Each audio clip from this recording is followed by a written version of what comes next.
రత్నం Francis గారు ఈరోజు సారికి ఎంత తెలుసు కదా, ఆగస్టు 29, 2024 సంవత్సరం డాక్టర్ గుడికందల కీర్తన్ బర్త్డేకి మనం వెళ్ళాలి, ఫంక్షన్ ఉందని మీకు తెలుసు కదా. ప్రార్థన చేసుకోకుండా అలా పడుకుంటారేంటండి? మీరు యేసన్న గారి శిష్యులు, సీనియర్ దైవ సేవకులు, ఈ తరం ప్రవక్త. మీకు నేను చెప్పాల్సినంత వాడిని కాదు, కానీ దయచేసి ప్రార్థన చేసుకోండి. ఏంటది? పోరంకి తూముల సెంటర్లో ఈ మాటలు వాళ్ళు మాట్లాడుతున్నారు. సరే, ముగిస్తాను. నేను చెప్పాల్సింది చెప్పాను. మీ దయ, వందనాలండి. చెప్పడం నీకు తేలికే రత్నం ఫ్రాన్సిస్ గారు. ఇప్పుడు నా వయసు అంతా 76 సంవత్సరాలు. ఈ 2024 సంవత్సరంలో ఉన్నంత ఎండ నాకు బహుశా గుర్తున్న మట్టుకు లేదు. చెప్పడం తేలికే. వేడికి లోన ఫ్యాన్ వేసినా కూడా, బయట తిరిగినా కూడా ఉక్కపోతగా అల్లాడిపోతున్నాను. చెవడకాయలు. ఆత్మసిద్ధమే ప్రార్థన చేసుకోవటానికి, కానీ శరీరం బలహీనం. నువ్వు సవాలు చెప్పొద్దు. నా అనుభవం ఏంటో నాకు తెలుసు. తిన్నవాడికి రుచి తెలుస్తుంది, దిగిన వాడికి లోతు తెలుస్తుంది. Praise the lord.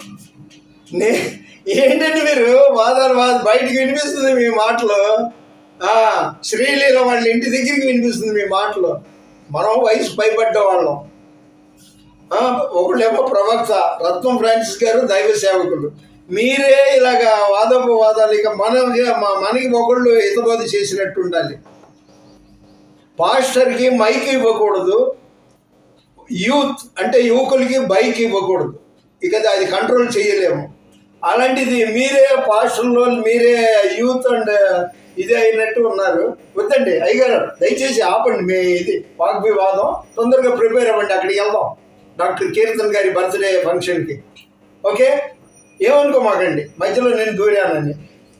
తండ్రి, కుమార, పరిశుద్ధాత్మ ట్రినిటీగా భావిద్దాం. మనంతా సహోదరుల ఐక్యత కలిగి ఉండుట ఎంత మేలు, ఎంత మనోహరం. Please try to understand me. God bless you. సరే, మీరు వచ్చారు, అందులో తండ్రి, కుమార, పరిశుద్ధాత్మ ట్రినిటీ చెప్పారు కాబట్టి ఇది వాదం కాదండి. ఒకళ్ళకొకళ్ళు బుద్ధి చెప్పుకొనుడి, జ్ఞాపకం చేసుకోండి, హెచ్చరించుకోమని బైబిల్లో ఉంది. అంతేగాని నేనేదో మహామేధావిని, మహాభక్తుడిని అనుకోవట్లా. సరే, ఈయన గారి మాట, మీ మాట, నా మాట అన్నీ నేను వింటాను. నేనే మళ్ళీ చెప్తున్నా, మనమంతా సమాధానంగా ఉంటాం. మలాకి 3:16 మాట ఉంది కదా, యెహోవా యందు భయభక్తులు గలవారు ఒకరితో ఒకరు మాటలాడుకొనుచుండగా ఆయన చెవి యొగ్గి ఆలకించును. మన ముగ్గురి మాటలు దేవుడు విన్నాడు. కాబట్టి అయ్యా వందనాలు. వందనాలంటే గాడ్ బ్లెస్ యూ.